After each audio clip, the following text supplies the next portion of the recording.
9 septembre. 2 Corinthiens chapitre 11 versets 1 à 15.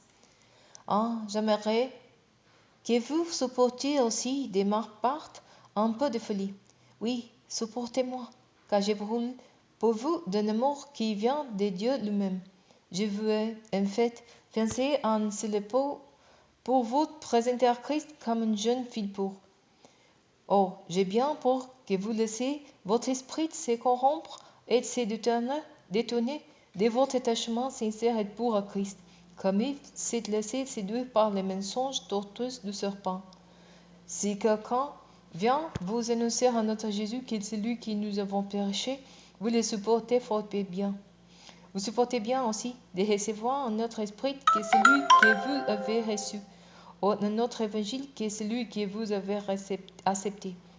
J'estime cependant n'être en rien inférieur à ces super-apôtres. Je ne suis peut-être pas un brillant orateur, mais je sais en moi de quoi j'ai parlé.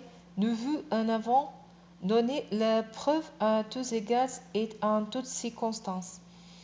J'ai commis une faute en m'abaissant moi-même pour vous élever en vous annonçant gratuitement l'évangile de Dieu. J'ai dépoulé d'autres églises qui m'ont régulièrement envoyé de l'argent pour que j'exerce mon ministère parmi vous. Pendant tout mon séjour chez vous, je n'ai été à la charge de personne, quoique je me sois trouvé dans les besoins. Ce sont des frères venus de Macédoine qui ont pour vous à ce qui m'y manquait. En tout, je me suis gardé d'être à votre charge et je m'en garderai à l'avenir. Par la vérité qui vient de Christ et que j'ai faite mienne, je le déclare, je ne me laisserai pas raviver ce titre de gloire dans les provinces d'Achaïe. Pourquoi agis de la sorte? Parce que je ne vous aimais pas. Dieu sait ce qu'il en est. Mais j'agis ainsi, et je continuerai à la faire, pour ôter toute possibilité à ceux qui, en cherchant de se présenter comme nos égaux, en s'appuyant sur leurs prétendus titres de gloire.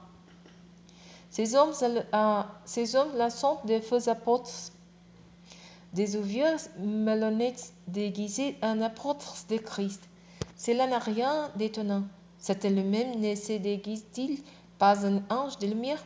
Il n'est donc pas surprenant que ses agents aussi se déguisant en serviteurs de ce qui est juste. Mais ils en rendent la fin que méritent leurs œuvres.